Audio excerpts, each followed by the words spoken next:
Olá, bem-vindos ao curso de Filosofia. Bem-vindos à aula 17 do curso. Esta aula, excepcionalmente, não é realizada ao vivo. É uma aula gravada previamente, porque, por razões externas ao curso, eu não posso estar no sábado, dia 1º de outubro de 2022, ao vivo na internet, às 8 da noite, como usualmente faço, 8 da noite, horário de Brasília. Nesta aula, nós pensamos junto com Platão a partir do diálogo Filebo. E esse é um diálogo interessante de Platão. Nesse diálogo, o Sócrates, o Filebo e o Protarco discutem a respeito do bem humano, da boa vida humana, né, ou dos valores adequados à vida humana. Embora o diálogo seja chamado Filebo, é muito interessante que Filebo tem uma participação marginal. O diálogo, em suma, é tocado por Sócrates, na figura que lhe é usual, no papel que lhe é usual, o papel de mestre que direciona o pensamento do interlocutor, e Protarco, né, que assume a posição de Filebo. E qual é a posição de Filebo, inicialmente já exposta no diálogo? A ideia de que o bem humano é o prazer. É interessante que essa ideia de que o bem humano consiste no prazer, né, em todas as suas formas, em todas as suas expressões, o prazer de todos os modos, né, de todas as espécies, é uma ideia que já estava em questão entre os gregos e permanece em questão no nosso tempo. A discussão a respeito do que constituiria os elementos de uma vida boa era já uma discussão que tinha lugar no mundo grego, que tinha lugar no mundo helênico, que tinha lugar na Idade Média, no Renascimento, e que tem lugar ainda hoje. Não é outra a discussão, por exemplo, utilitarista, que foi retomada com Bentham e com Mill, na qual estabelece-se que o maior bem está na fruição do prazer e na diminuição do sofrimento da maior parte das pessoas. Isso de modo geral, com Jeremy Bentham, e com Mill, Mill percebe que essa posição contém algumas aporias, né, e que é necessário pensar mais a fundo a questão do maior bem ou do maior prazer para a maior parte da população. Enfim, quando nós tratarmos do utilitarismo com Jeremy Bentham e com Mill, nós exploraremos essas aporias com mais profundidade. Mas, de modo geral, a questão é o que constitui esse prazer e, mais ainda, quais são os critérios sob os quais o prazer é aceitável eticamente, né? Enfim, pensemos, por exemplo, numa disputa de gladiadores, né, no Coliseu Romano. Lá podia haver dezenas de milhares de pessoas assistindo à disputa. E a pergunta é: essa disputa na qual pelo menos um homem vai morrer para deleite do público é uma disputa eticamente aceitável? Ou seja, o pequeno prazer de milhares de pessoas se justifica, ainda que venha a causar a grande dor e o grande mal de um indivíduo, isto é possível somar as pequenas quantidades de prazer para que, ao fim dessa soma do prazer, o prazer possa ser considerado equivalente a uma grande dor, ou superior, ou mais importante, ou tenha um peso maior do que uma grande dor de um indivíduo. Enfim, as discussões utilitaristas tratam justamente da questão que foi colocada por Platão no Filebo, né, do que é o grão, o que é o bem humano e qual é o papel do prazer no bem humano. Muito bem. A posição de Filebo, que é justamente a posição que afirma que o prazer é o grande bem, é discutida por Sócrates e questionada por Sócrates, que discorda, de fato, de Filebo. Sócrates afirma que o grande bem do homem, aparentemente, em primeiro lugar, não é o prazer, e sim o conhecimento, a sabedoria, a ciência, as opiniões verdadeiras, né? E aqui temos uma primeira dualidade de respostas. E Protarco, defendendo justamente a posição de Filebo, se presta a discutir, né, essas ideias, porque Filebo está menos disposto a essa discussão. No diálogo, Filebo diz: olha, vocês podem até discutir, eu não vou mudar de opinião, para mim o prazer é o que conta, mas vocês podem discutir. E o Protarco diz: ok, então, vamos discutir. Assim, para início de conversa, eu concordo com Filebo, mas estou disposto a discutir essas ideias, né? Muito bem. A primeira questão que o Sócrates coloca nesse diálogo, o primeiro ponto, é que seria necessário estabelecer todos os tipos de prazer e todos os tipos de sabedoria ou de conhecimento que constituem, de fato, o prazer e que constituem a sabedoria, o conhecimento. Isto é, para que se possa afirmar que se conhece uma espécie, né, ou que se conhece um gênero, é preciso que se possa enumerar todas as espécies que existem sobre esse gênero. Então, para dizer que a gente conhece o prazer, é preciso descrever quais são os tipos de prazer, para que possamos afirmar que conhecemos a sabedoria. É preciso que saibamos enumerar, né, os tipos de sabedoria que existem. E Sócrates, logo depois, percebe com o seu interlocutor e percebe conosco que a questão talvez não seja exatamente essa a questão mais relevante, porque ele nota que o prazer sem a inteligência, sem a ação da inteligência, sem a ação do intelecto, sem a ação da memória, é inútil. Porque, de fato, é a memória, é a ação da memória que faz com que as pessoas busquem o prazer que já obtiveram em algum momento, né?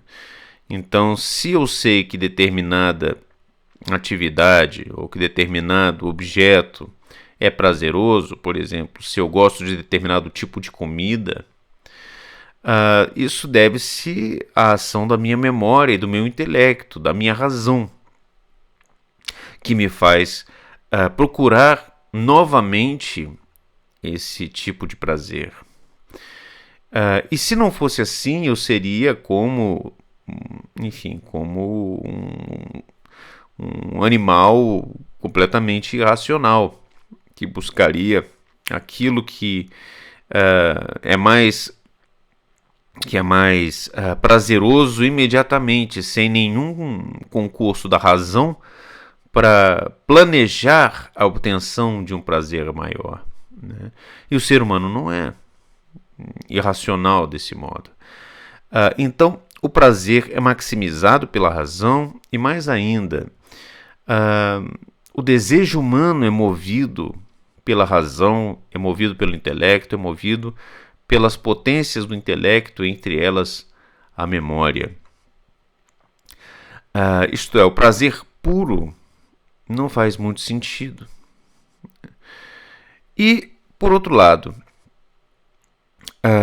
o intelecto puro sem o prazer também não faz sentido, porque o intelecto existe em função justamente da nossa capacidade de ter prazer até mesmo ao pensar, a usar a razão, a usar a memória, né? Nós temos prazer quando conhecemos as coisas. A sabedoria sem prazer é inaceitável, é inconcebível também.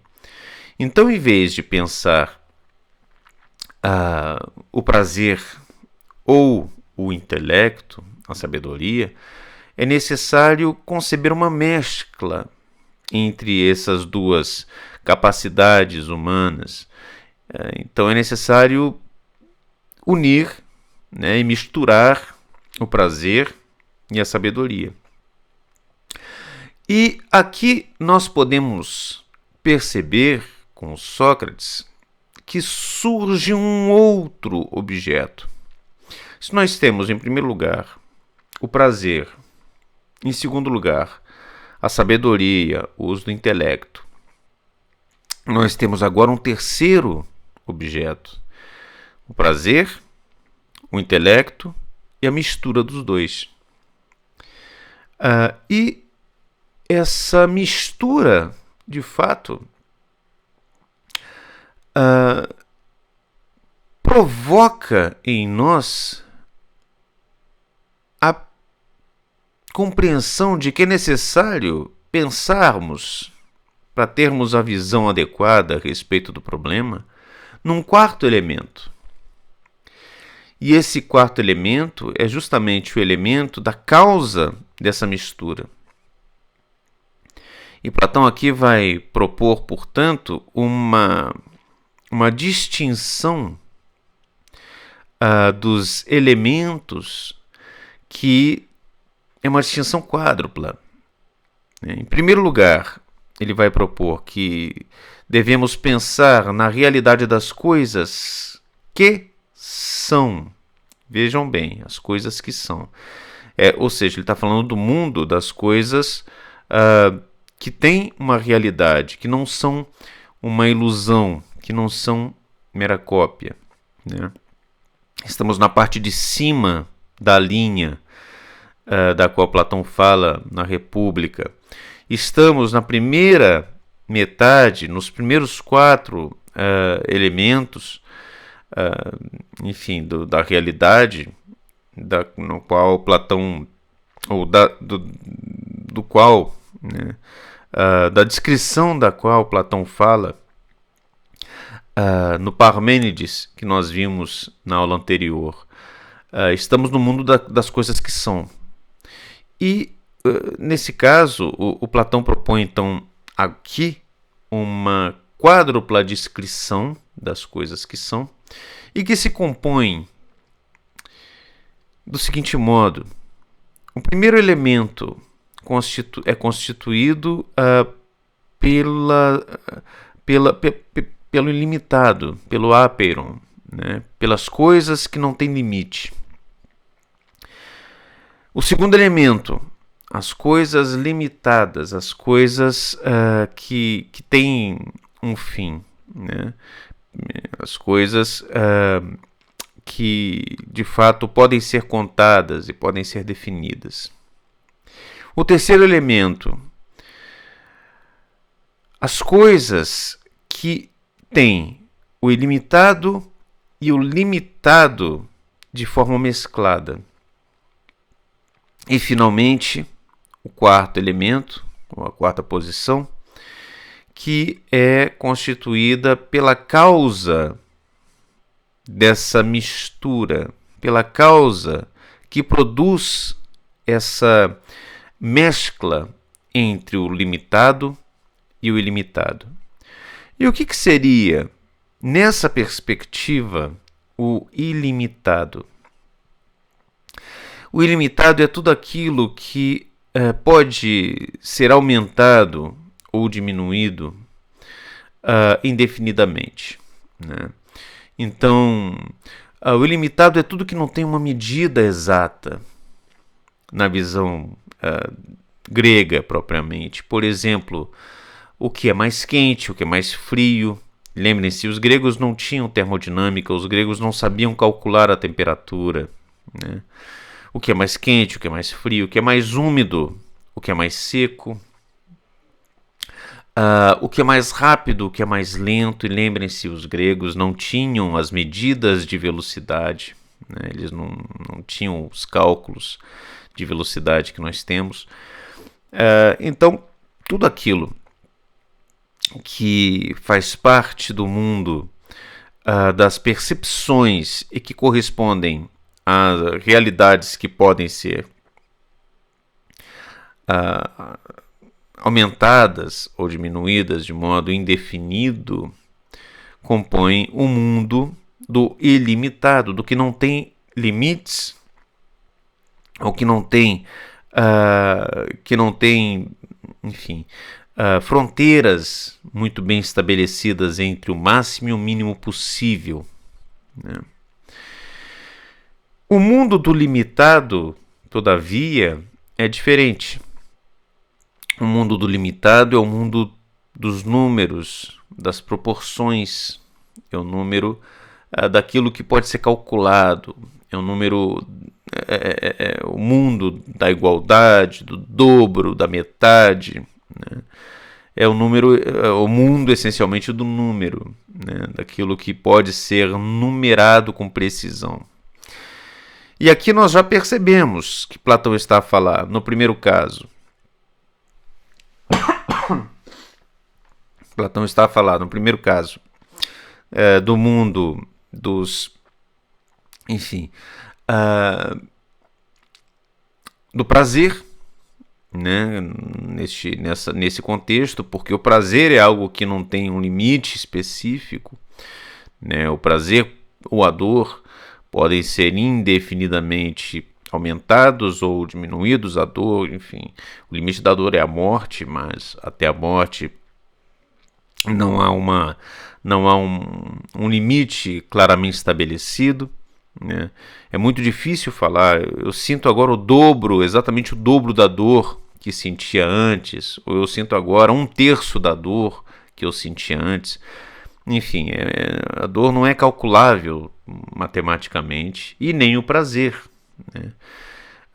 Então, trata-se daquilo que não tem limites, daquilo que não tem uma estrutura que permita, a priori, um cálculo, né? E no segundo caso, estamos falando das questões do intelecto, da razão. Porque justamente é a razão que permite que calculemos as coisas. É a razão que permite, por exemplo, que façamos proporções, que resolvamos problemas de natureza matemática, né? Por exemplo. E qual é o que constitui esse terceiro mundo, né, de que Platão fala, essa mescla, essa mistura, tudo aquilo que a princípio tem um elemento que é, enfim, ilimitado, mas passa a ser limitado pelas razões matemáticas. Então, Platão atribui a esse terceiro mundo aquilo que faz parte das coisas essencialmente boas. Por exemplo, a saúde, né, a beleza, o vigor. E por que isso? Porque a saúde, a beleza, o vigor, enfim, tem um elemento de uma potência, no caso da saúde, do vigor, uma potência de vida que não é medida, ou que não é mensurável, que não é limitada, mas que, todavia, podemos delimitar e ordenar racionalmente. Como? Fazendo exercícios, tendo uma boa alimentação, tendo uma boa rotina, uma rotina adequada para a nossa saúde, né, para a nossa força. Isto é, nós podemos direcionar racionalmente as nossas atividades para que nós possamos favorecer a nossa saúde, o nosso vigor. E do mesmo modo, a beleza constitui-se também de elementos que fazem parte do universo da harmonia, do universo das boas proporções, das formas adequadas, das formas equilibradas. E trata-se justamente daquilo que é direcionado pelo intelecto, seja o intelecto humano, seja o intelecto da própria, enfim, que ordena a própria ordenação do cosmos, que é o cosmos, né? Então, aqui o Platão introduz um tema muito interessante quando ele vai falar do quarto aspecto, ou seja, da causa dessa mistura, ou seja, da causa da ordenação do ilimitado, né? Eu acho que eu estou falando um pouco alto. Eu vou diminuir um pouco aqui a sensibilidade do microfone. Eu acho que melhorou um pouco agora. Espero que eu não tenha bagunçado todo o áudio aí, diminuído demais. Enfim, talvez eu esteja muito próximo aqui do microfone, porque eu estava vendo que estava dando o pico de volume.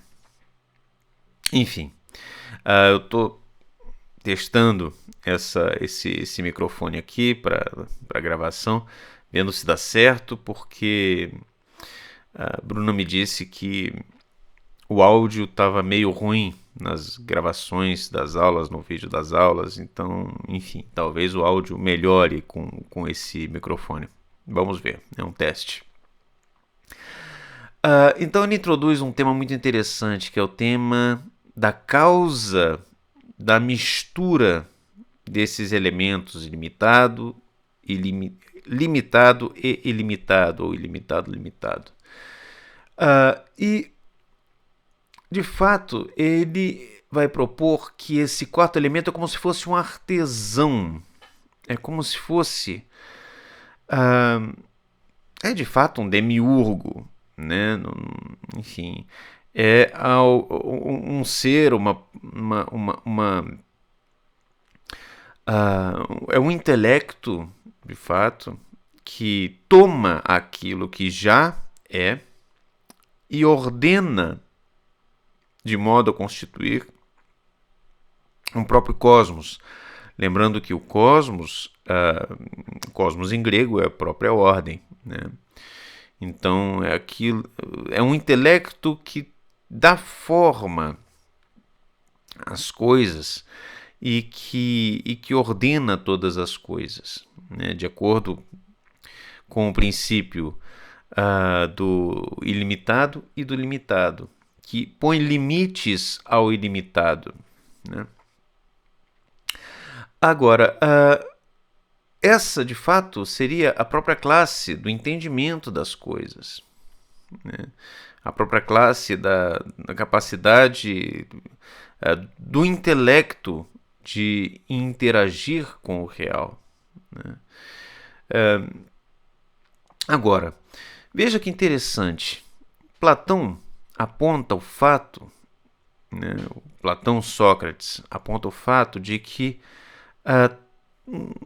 qualquer corpo é constituído por elementos, pelo fogo, pela terra, né? E o nosso corpo humano também. Agora, não é que os elementos do nosso corpo sejam a causa dos elementos do próprio cosmos, é o contrário. Nós existimos nessa ordem, nesse cosmos. E vejam, esse é um argumento muito interessante de Platão. É uma ideia muito interessante. Nós somos compostos pelos elementos que constituem o cosmos. Isto é, nós temos em menor proporção, em menor quantidade, tudo aquilo que está no cosmos. E não temos nada que não seja do próprio cosmos.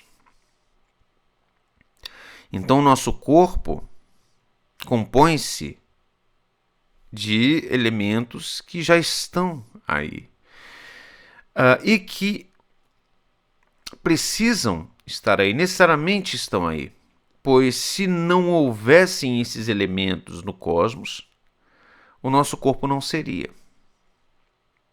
Nós fazemos parte do cosmos, nós somos constitutivos da ordem do cosmos.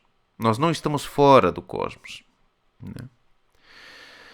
E nós temos também uma alma, uma capacidade intelectual, uma capacidade de pensamento, que não é a mesma coisa que o corpo. Ora, a alma também se compõe de elementos constitutivos presentes no cosmos. Isto é, a alma também é parte do cosmos. Agora, se a alma é parte do cosmos, isso significa que a alma participa com uma pequena quantidade, uma pequena proporção da alma do próprio cosmos. Se o cosmos não tivesse alma, se o cosmos não fosse uma estrutura também pensante, não tivesse também um intelecto ordenador, nós não poderíamos ter um intelecto ordenador das nossas pequenas coisas.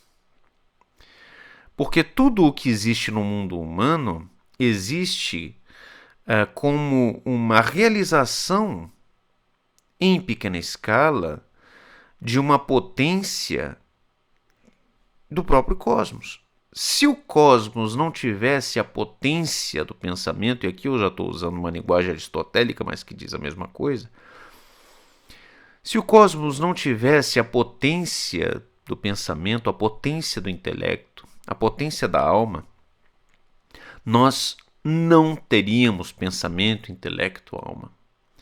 Se nós temos, é porque o cosmos também tem, né? Então, a estrutura cosmológica pode ser, de certo modo, compreendida, pelo menos em parte, pode ser, de certo modo, compreendida a partir da estrutura antropológica. Nós podemos conhecer, em parte, a estrutura da realidade quando conhecemos a estrutura do ser humano. Nós podemos conhecer, em parte, a estrutura da ordem abstrata que constitui o cosmos quando conhecemos a estrutura de pensamento do homem. Porque o nosso pensamento é estruturado do mesmo modo, ou pelo menos como uma reprodução em menor escala do cosmos, do pensamento do cosmos, né? É nesse sentido que o intelecto humano participa do intelecto que ordena o próprio cosmos. né? Então nós temos aqui, nesse diálogo, essa discussão que é muito interessante e que é muito profunda a respeito da relação entre a natureza humana e a natureza da própria ordenação da realidade. E não há uma distinção radical entre o homem e o mundo que o homem habita. O homem é constituído do mesmo modo que o mundo que ele habita. Aliás, temos aqui uma concepção que é antiga, que é grega, né? E que, de fato, de certo modo, é medieval também, foi passada para a Idade Média, e que, quando chegamos ao Renascimento, às filosofias do Renascimento, essa concepção se quebra.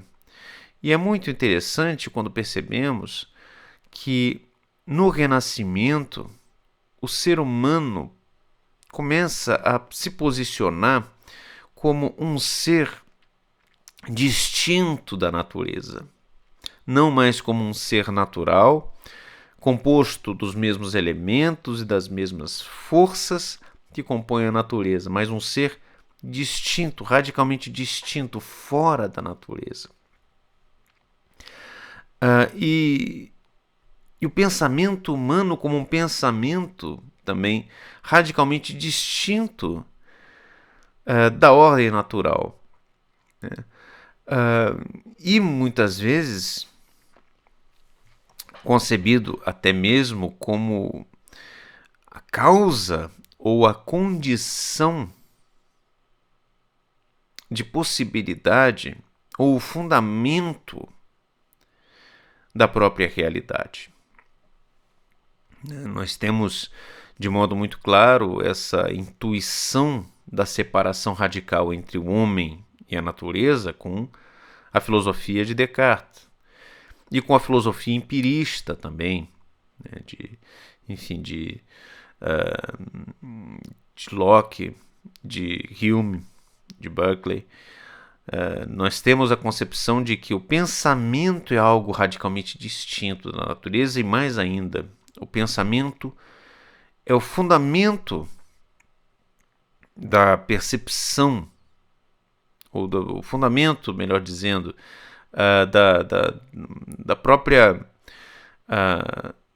possibilidade de compreender a natureza. Mas o empirismo não afirma que todo conhecimento vem por meio dos sentidos? Todo conhecimento é gerado por meio dos sentidos? Sim, claro. Mas no empirismo, os sentidos não são capazes de nos informar diretamente o que existe. Os sentidos constituem ideias e nós só podemos ter acesso, por meio da razão, às nossas ideias, né? Então, tudo o que vem dos sentidos se constitui como ideia. E essas ideias são objetos que existem na mente. O empirismo moderno é um idealismo, né? Quem percebeu isso com muita clareza foi George Berkeley. E, enfim, levou esse problema, né, de por meio do sentido só podermos conhecer ideias, levou às últimas consequências, né? E propôs que ser é ser percebido, né? Mas ser percebido já é, de certo modo, ser para a consciência, já é uma ideia, né?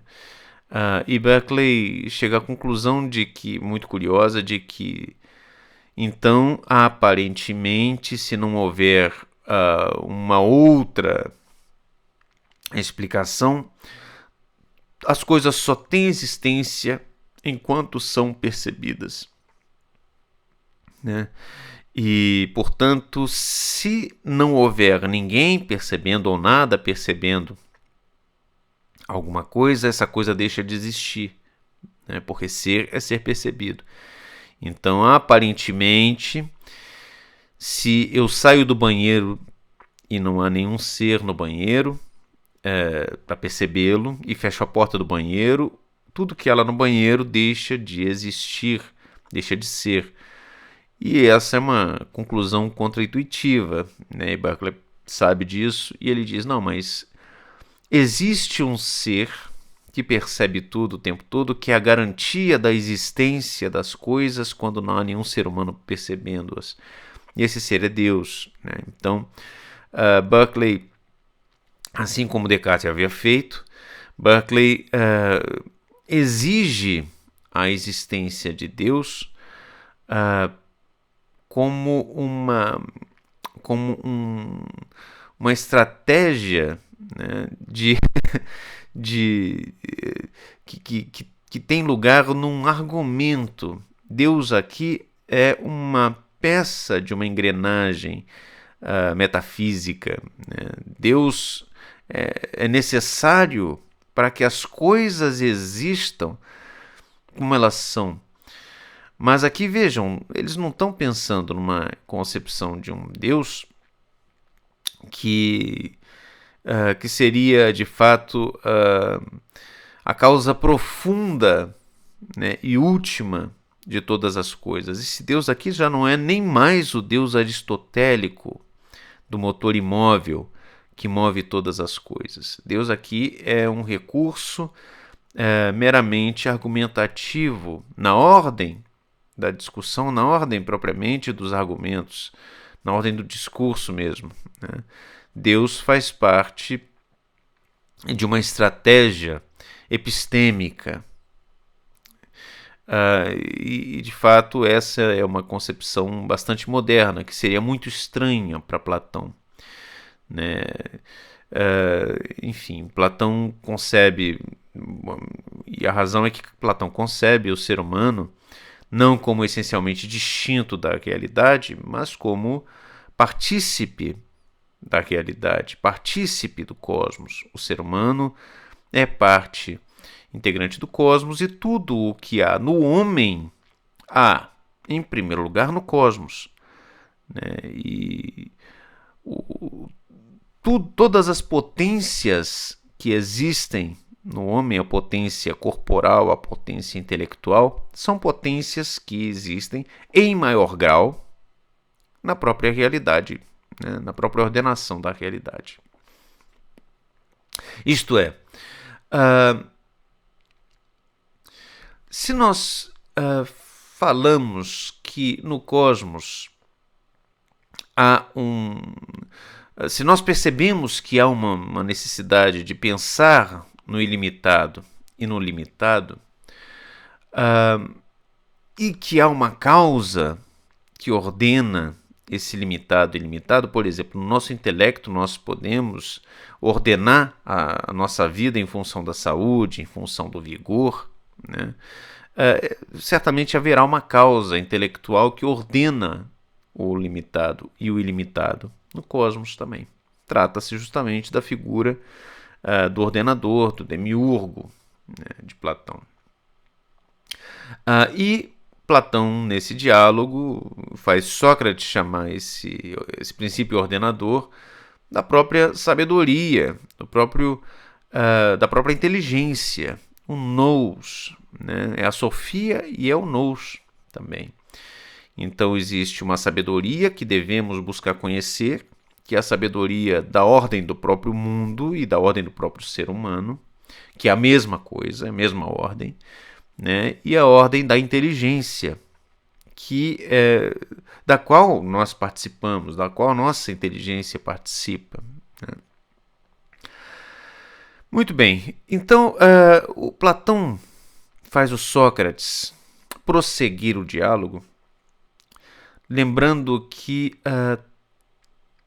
todo desejo que nós temos não é de fato um desejo do corpo, é um desejo da alma. Porque todo desejo é mediado, por exemplo, pela memória, pela lembrança, né? E pela percepção de que a nós falta algo que já tivemos. Por exemplo, a própria fome, a própria sede, que são desejos muito corporais. Sócrates aqui argumenta que a fome e a sede são motivadas pela memória da sensação de completude, né, de plenitude, de satisfação, né, de termos comido bem, de termos bebido água. Isso significa que, de certo modo, assim, a fome e a sede são também desejos que são intermediados pela razão, pela memória, pelo intelecto. E sendo mediados pela razão, pela memória, pelo intelecto, são desejos que fazem parte, essencialmente, da alma. É a alma que deseja, não é o corpo que deseja. Né? Quando eu desejo algo que eu já conheci, eu desejo por memória. E o impulso que conduz o ser que deseja àquilo que ele deseja é motivado justamente pela memória daquilo que se deseja. E a memória é a percepção de algo que não está ali diante do corpo. A memória é uma visão da alma de algo que não está ali diante do corpo. Portanto, é a alma que deseja as coisas. A alma que deseja uma restituição.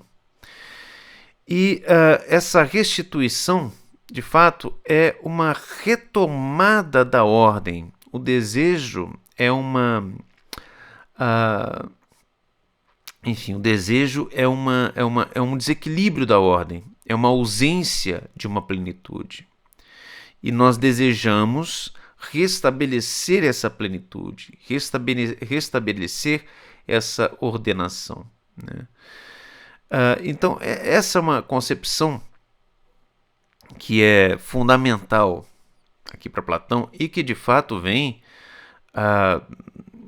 do pensamento pitagórico, que vem do pensamento órfico, de que nós existimos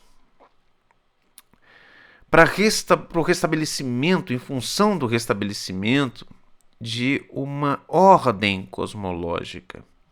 Né? A existência tem a função da reordenação do cosmos, ou tem a função do restabelecimento de um equilíbrio cosmológico, né?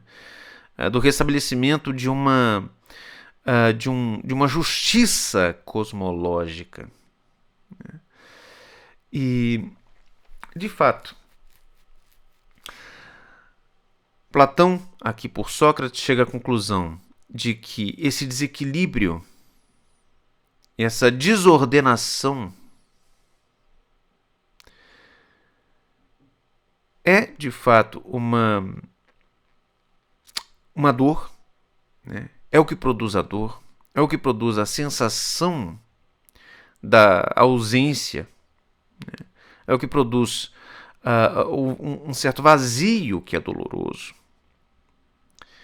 né? Por meio, enfim, tanto no corpo quanto na alma. E é justamente o restabelecimento dessa ordem que constitui o prazer. O prazer é a restituição da ordem das coisas. Agora, no plano dos sentimentos, no plano das emoções, não é possível conceber o prazer e a dor de forma independente. O prazer está sempre mesclado com a dor. Né? Seja, por exemplo, na ira, na saudade, no lamento, no luto, no amor sexual, no ciúme, na maledicência, né? E como que isso se apresenta? A ira, por exemplo. A ira é uma espécie de dor, de desequilíbrio, mas ela produz também uma sensação agradável quando damos vazão à ira, né? A saudade é uma dor, é uma ausência de quem se ama, mas produz também um certo tipo de prazer em quem tem saudade, né? Pela memória da pessoa que se ama. Por exemplo, o amor sexual, a mesma coisa. É um certo tipo de sofrimento, né? Mas também produz um certo tipo de prazer. Assim como o ciúme, assim como a fofoca, né? A maledicência. A pessoa que fofoca produz um mal, né? Causa um mal, mas ao mesmo tempo tem um prazer, sente prazer ao falar mal do outro. Isso tudo, para Platão, constitui, portanto, um certo tipo de prazer que é mesclado com a dor e que é um prazer que está no plano, num plano que não é plenamente real, porque não se trata aqui de prazeres que se constituem de modo absoluto e de modo atemporal. Eles estão num processo de fluxo. E o que está num processo de fluxo não participa de modo integral no ser. Ele vem a ser e deixa de ser, né? E o Platão está mais interessado num outro tipo de prazer que se constitui como parte integrante do ser e não deixa de ser, né?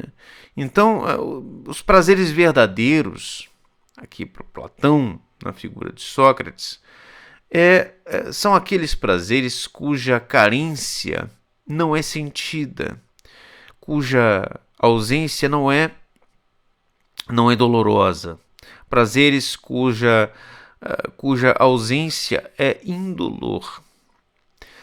Por exemplo, o prazer de perceber cores belas, sons belos, bem ordenados, o prazer da música, o prazer da pintura, o prazer da geometria.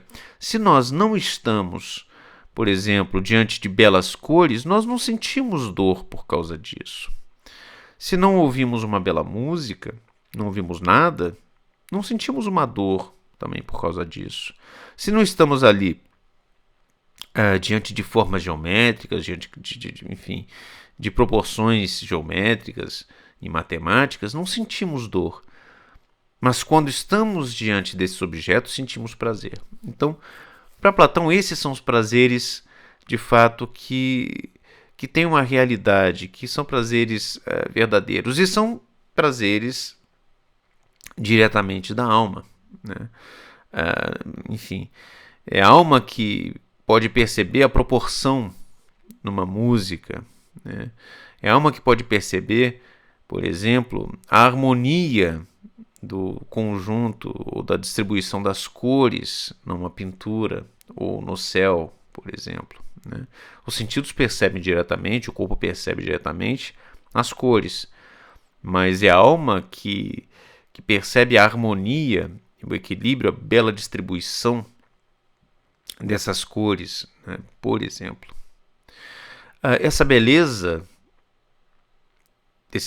por exemplo, de uma música, né, bela, de uma pintura bela, de uma bela paisagem, essa beleza é atemporal. Essa beleza não é relativa, né? Ela não pode ser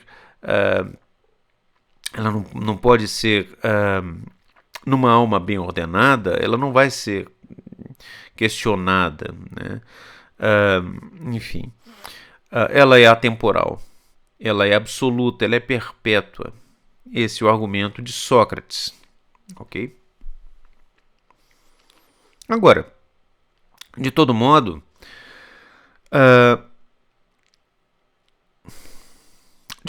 Sócrates vai dizer que o prazer propriamente,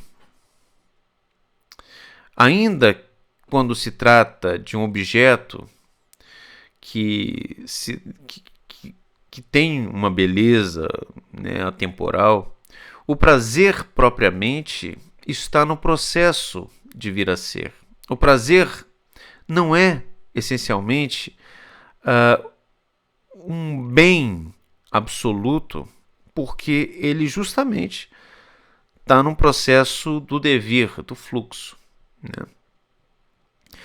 E por isso é necessário fazer uma reordenação dos bens humanos que coloque o prazer, mesmo o prazer verdadeiro, na sua posição adequada, que não vai ser a primeira posição. Como já vimos, o prazer não pode ser considerado o maior bem, né? Isso Platão já argumentando contra os utilitaristas, né, do século XVIII e XIX e XX. Né? E o Platão vai ordenar os bens da existência humana de acordo com uma lista composta por 5 tipos de bens. Em primeiro lugar, o bem que deriva da medida, da moderação, essencialmente do cálculo, né, daquilo que é bom.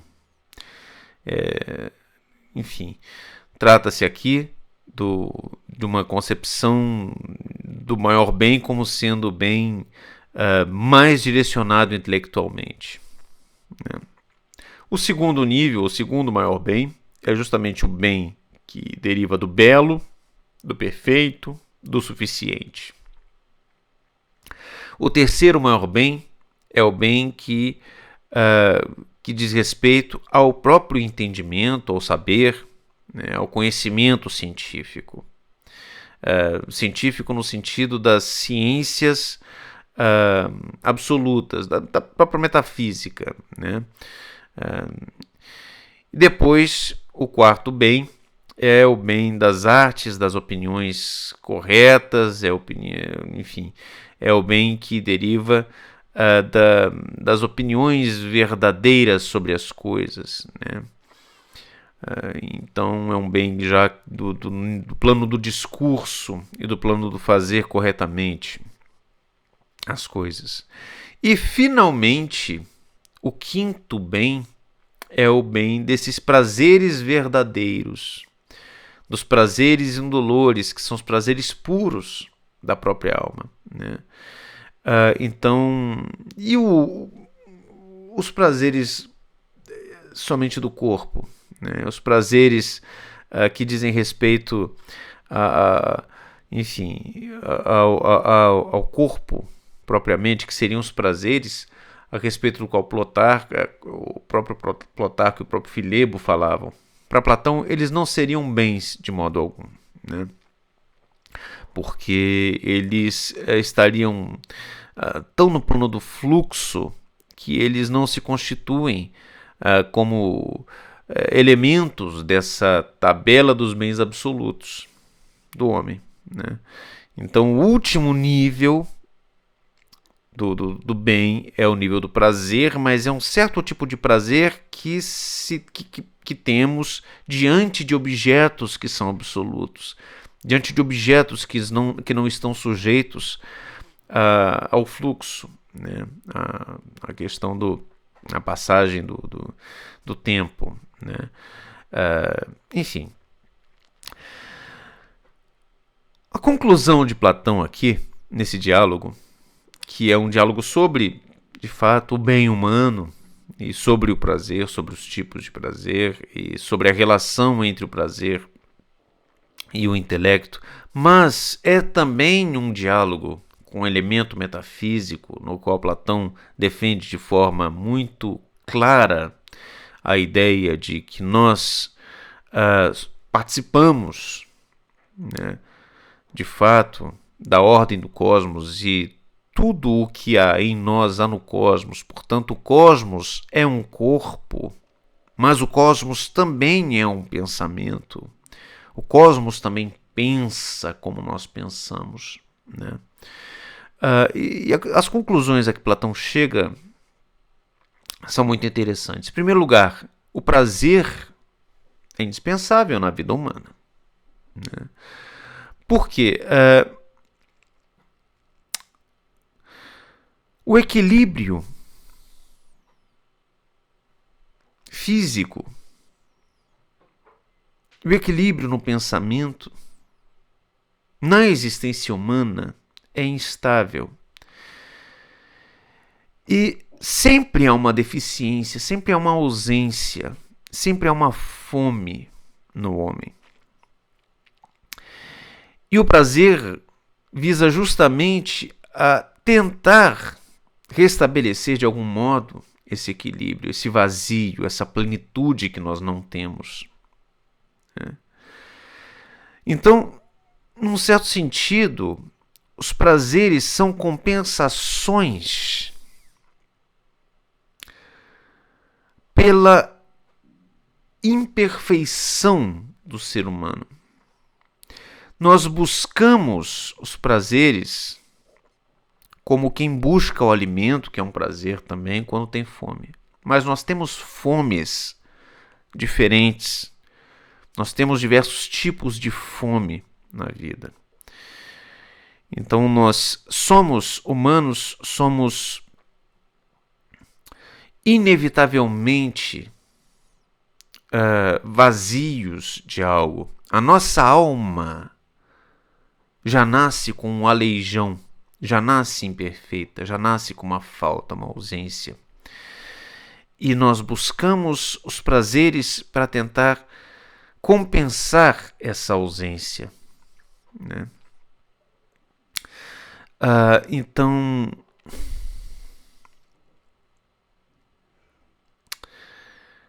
daí o equívoco de Filebo e de Protarco em sua posição inicial de que o maior bem é o prazer. Não, eles estão equivocados, porque o maior bem não é o prazer. O maior bem do homem é o equilíbrio. E o prazer é uma tentativa jamais plenamente realizável, jamais plenamente executável, de restabelecer de algum modo esse equilíbrio. Então, o prazer é sempre um processo malogrado de restabelecimento do equilíbrio, da harmonia e da plenitude do homem. Mas o prazer não pode nunca chegar a um termo final, né? O prazer jamais se realiza completamente, porque ele é incapaz de promover essa plenitude. Ok? Enfim, essa é a tese central do Filebo de Platão. É um diálogo muito interessante, é um diálogo que tem camadas, né, de compreensão. É um diálogo, enfim, tipicamente platônico é um diálogo que faz parte dos últimos diálogos platônicos. E, portanto, aqui já temos com clareza a ideia, embora não seja o tema central do diálogo, mas temos com clareza a ideia das formas, a ideia do demiurgo, né, a ideia dos níveis do ser, né, das coisas que são. É um diálogo que toca em questões muito práticas, mas também em questões metafísicas da própria ordenação das coisas, né? Enfim, é um diálogo que promove o nosso pensamento sobre a nossa própria condição na existência, né? Uma condição que é sempre incompleta, uma condição que é sempre que tem sempre presente uma ausência, né? um vazio, uma fome que jamais pode ser satisfeita. Né? E é essa a razão pela qual nós buscamos os prazeres inutilmente, porque não podemos satisfazer essa fome existencial, que é a condição humana, por meio da satisfação, enfim, de um prazer temporário e provisório, e que, enfim, não soluciona a nossa questão, não soluciona a carência, o vazio, a incompletude essencial do ser humano. Ok? Muito bem, eu agradeço então pela participação de vocês nesta aula, na aula 17. Na semana que vem estaremos juntos no sábado à noite, dia 8, né? Dia 8 deixa eu ver se é dia 8 mesmo. Sim, dia 8. Não, dia 7. Dia 7 de. Não, dia 8. Sábado é dia 8. Sábado é dia 8 de outubro. Estaremos juntos e vamos pensar a partir de um diálogo que, para mim, é uma das peças mais bonitas de toda a história da filosofia. E talvez uma das mais bonitas da história da literatura também, que é o banquete, o simpósium de Platão. Na semana que vem, então, sábado à noite, pensaremos com Platão a partir do banquete, que é uma beleza de diálogo, ok? Qualquer pergunta, entre em contato pelo e-mail durante a semana, que terei prazer em responder, tá bom? Obrigado pela atenção e um excelente fim de sábado, um excelente domingo, uma excelente semana. Tchau.